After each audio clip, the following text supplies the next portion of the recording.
Well, welcome to the college theme presentation. This is my version.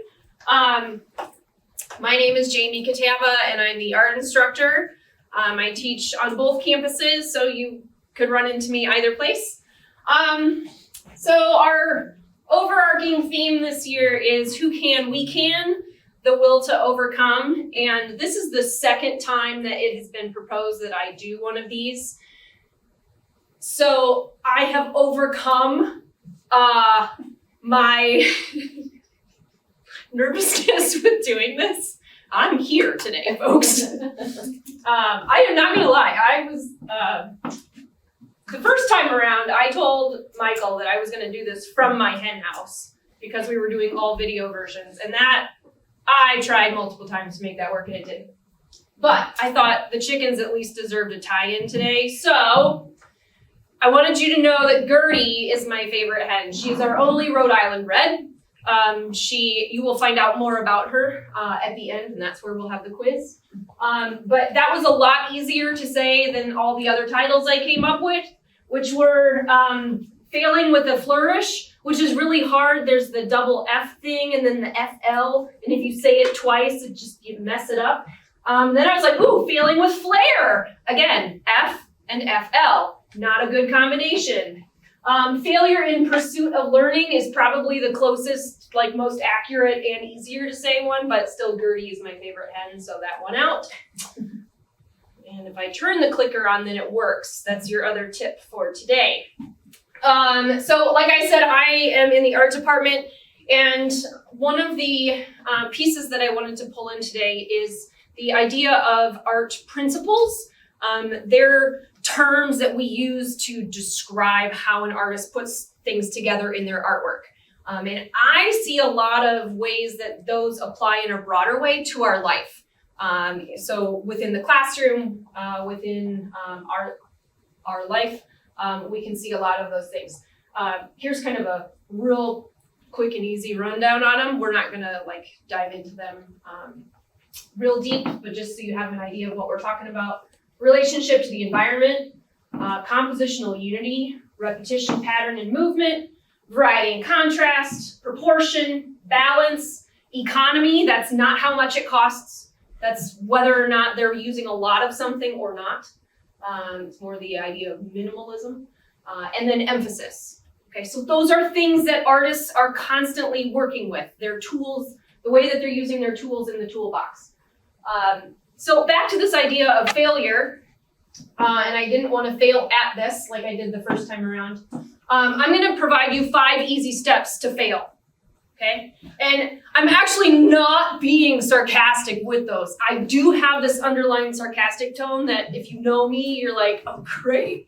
I even told my daughter, this is my topic, and she's like, you're teaching them how to fail? And I said, yes, because you need to know how to fail in a way to become successful. Okay, so there's a difference between crashing and burning and getting up again and trying again. They both involve failure. It's just one is more successful than the other. All right, so we're gonna phoenix this whole thing. Okay, so step 1, how to fail. You have to accept the risk.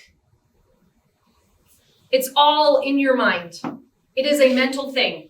It very likely has a relationship to the environment. Did you see how I pulled in that art principle? Huh? Okay, so it's going to depend on where you are. What is your environment, right? Who surrounds you? What kind of support services do you have? Have you heard of the LRC? Has Mandy Krebs ever tracked you down? Okay, so know your environment, right? Who is there to help support you? Put yourself in the place for the most potential, okay? So it's going to require an open mindset. Right? If you're open to accepting the risk, it might go horribly wrong. And that can be an okay thing, right? You could fall off that bike. You could crash and burn, but then there might be other opportunities. So keeping that open mindset before you even begin is hugely important to overcoming anything, all right? It's probably gonna make you feel really uncomfortable. Sorry, not sorry. That's just a part of it. Nobody like typically runs towards that, but that is the truth. It probably does. So the classroom is usually the safest place for you to do this wild and crazy risk-taking. Amazingly, you're here, right? And we have classrooms that you get to come into and be wild and crazy and take such risk-taking steps, such as answering questions out loud, doing your homework, things like that. Oh my gosh. Okay, next step. So now we've just accepted. We didn't actually do anything. We just like mentally said, okay, I will take the risk. I will attempt that. So now we gotta move. That next step is dealing with movement and balance. You might get off balance. You might fall over. At least you took a step forward, right? This is the part that distinguishes that you have failed from lack of engagement. That's where you don't want to be. You want to fail in pursuit of learning. You want to be in pursuit of something when you fall on your face, right? Because then you're going somewhere. But if you don't engage at all, then you're just stuck and you've only done step one. You have to do all five to be successful at failing, right? We want to come out of this being successful failures. Holly's like, well, I walked in late. What is going on? All right, so step 3. You need to reflect. So you've attempted. You accepted it. You attempted. Hit the pause button and take a moment to reflect, right? Otherwise, you're a bull in a china shop, okay? I have a 13-year-old who is literally a boy in a china shop. Boy, he's a boy. He's a boy. He's a bull in a china shop. He just, there's no time for reflection. So we're working on that. Take a moment, pause. What just happened? Why did it happen? What needs to change going forward, right? It's gonna involve problem-solving skills. Woo! Everybody needs those. I don't care what career you're going into, you need problem-solving skills. You have to be able to not only observe what's going on, but to ask questions out loud or in an email. Okay, ask questions. How can I? Can you help me? Right? But then also propose solutions. Internet's not working from Myrtle Beach. And let's find a solution. Okay? Your friend's internet's working just fine in the room next to you. Go ask if you can borrow their internet, right? Propose solutions. So think beyond just that problem in your reflection, but then also how else could this unpack? That often involves using other perspectives and looking at things from different viewpoints. So then we need to adjust, right? If we're gonna fail and do it really well, I want you to be so successful at failing that like you are rock stars. And you could even put it on your resume when you get out of here, like, I know how to fail. I'm so good at this. And here's my professor that can back me up that I know how to fail. I will not back it up if you didn't even attempt. That's not the failure I'm talking about. I'm talking about failing in pursuit of learning, right? Track it down. Make it yours. Okay, so step 4, we need to adjust. If we're going to adjust something, now that we've reflected on it, we're probably adjusting proportions, right? A little bit more of that, a little less of this. It's kind of like a recipe. Make adjustments there. You're going to find your balance. You're going to find things that need to repeat in order to make it work better, but probably also add in a dash of variety so you don't get bored, right? Any good science experiments, you have to control the variables. I just said science in my art talk. Don't tell Bridget. Okay.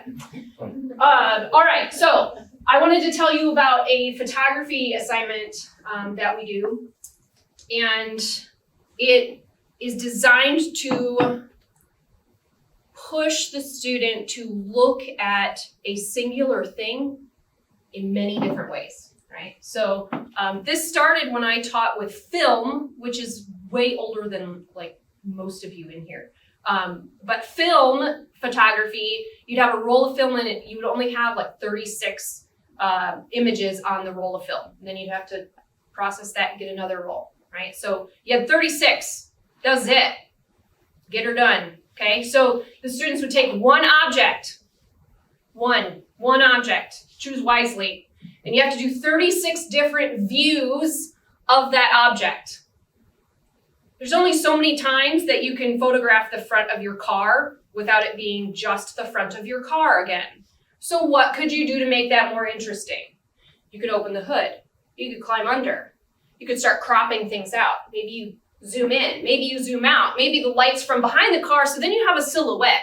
Then maybe the lights in front of the car, so all you have are these crazy reflections. Then you get your buddy who comes and brings a bucket of water and dumps it on the car as you're taking the picture, and then you have this movement of water coming down the front of the car. Okay? Way more interesting to look at 50 of those than here's the front, here's the front again, here's the front again.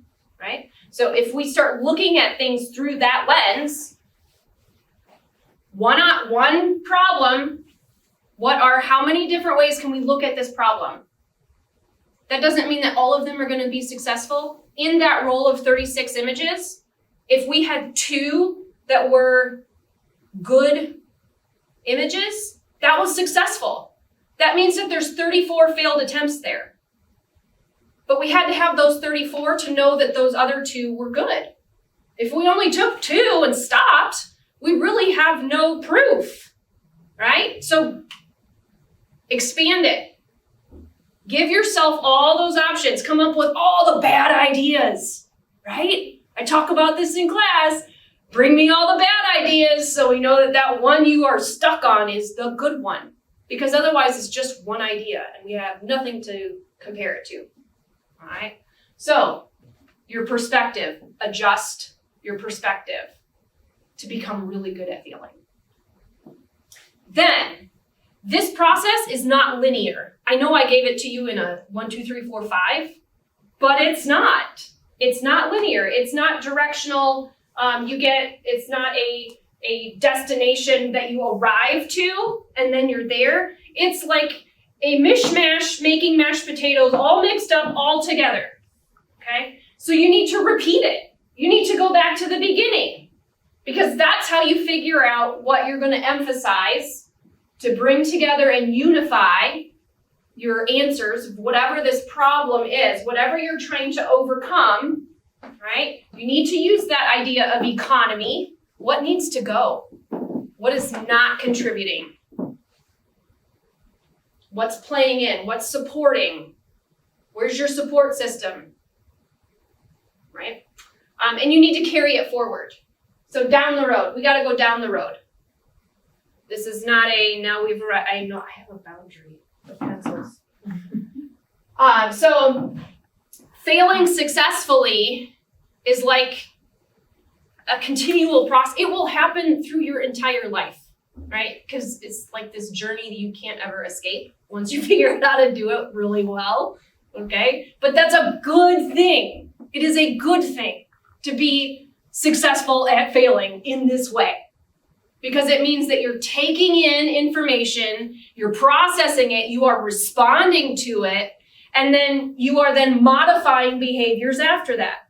And it's a continual thing. It's not a destination. It's not somewhere where you arrive and then you don't have to do it anymore. All right. I started this with chickens. So why is Gertie my favorite? She communicates more than my other hens. Like I step out of the house and she starts talking to me. I want to do that. I want to be that hen that, you see me in the hallway and like, rah, rah, rah, like they start. She does. She sees me, rah, but she also listens. Like I can talk to her. It's weird. It's really weird. But she listens and she looks at me like that. She goes, are you talking to me? And then she just kind of stops. All right. She also poops. Science, poop. I'm bringing up all the good stuff.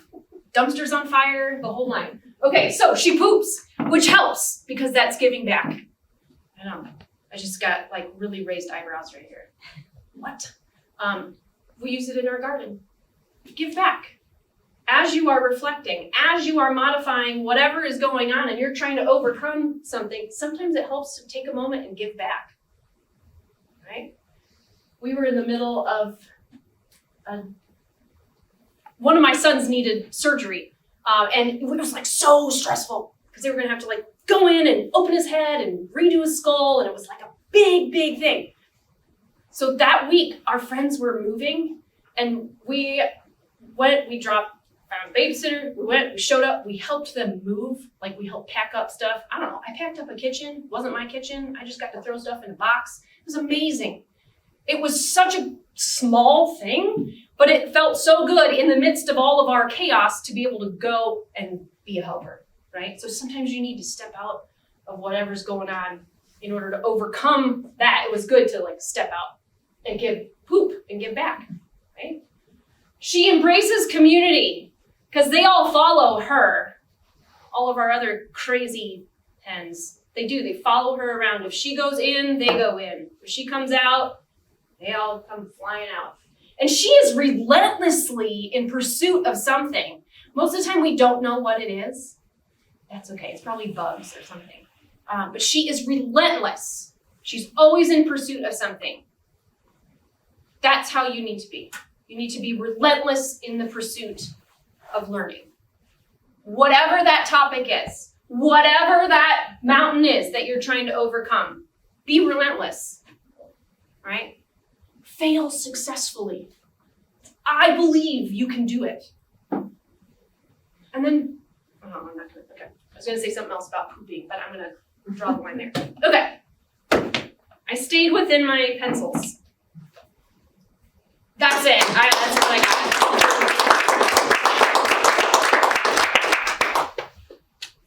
And I'm within the time frame. Any comments or questions about Gertie or how to be a dumpster on fire and fail successfully?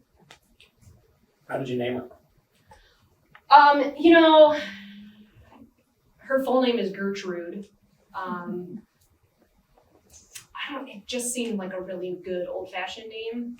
And then my kids named the other ones and they were just weird, so maybe that's also why I liked her. She looks like a Gertie. Doesn't she? She's a good Gertie. And she pauses for pictures. You do the side eye.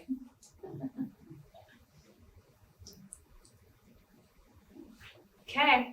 Do you think art has a sense of judgment to it that most of us have brought, like math, and so we are afraid of it? And so I think of your class as a spectacular place to fail in regards to taking that risk in public and showing, right? Is that a part of your classes to do this and show it? Absolutely. I encourage a lot of failure as a part of the process. And it can come, that judgment part can come on both ends because someone can come through the door and they can already have a judgment of, well, I don't know how to draw, or I am not a good ceramic artist, so therefore I'm not going to be able to learn anything or, get very far. So it can come from that end, or it can come from the other end of them maybe coming in and saying, well, I know what I know, and so that's where I'm going to stay because that's comfortable. And so that's like getting through step 2 and not doing anything beyond that, right? So then we spend a lot of time breaking out of that. I do talk a lot about the classroom being the safest place to take that risk. I mean, you've got a support system of professors, you have coworkers, classmates, everybody there to help give you feedback that can help that. And we're in pursuit of learning. Like that's what we're here to do. So it's not, we don't work in silos, right? We have to acknowledge that we influence one another and have that impact on each other, so. Yeah. I think, obviously it's a great bit of wisdom here, because failure is a thing that we all have to go through continuously and everything. I know for college, it's a big place of, reflection and things like that, those sorts of discussions, but do you feel like overall our school system and education as a whole really emphasizes learning about failure, or do you think it's more punishing in that I regard? think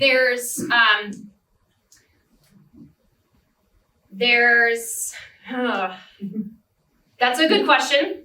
I have a couple of answers. Absolutely. Because I think you can dissect it into, is there a punitive system for failing, particularly if you fail for not trying, right? Then absolutely yes, because this is all based on the assumption that you're taking that first step and trying, right? So that piece is there. I do think it opens up tremendously once you get to the college level, as far as maybe a broader recognition of, are you in pursuit of something and where are you falling within that spectrum of, if you got 5 steps here, where do you need more growth or not? I think it does somewhat depend on the discipline of how the mechanisms are put into place. There is probably still a lot of tension between punitive or maybe an argument for just a realistic, you didn't make it there yet kind of system of recognizing that. I think when we take the time to also get to know each other and like more broadly understand how we fit together, then it becomes much more of a responsive experience for both the learning and the failure part.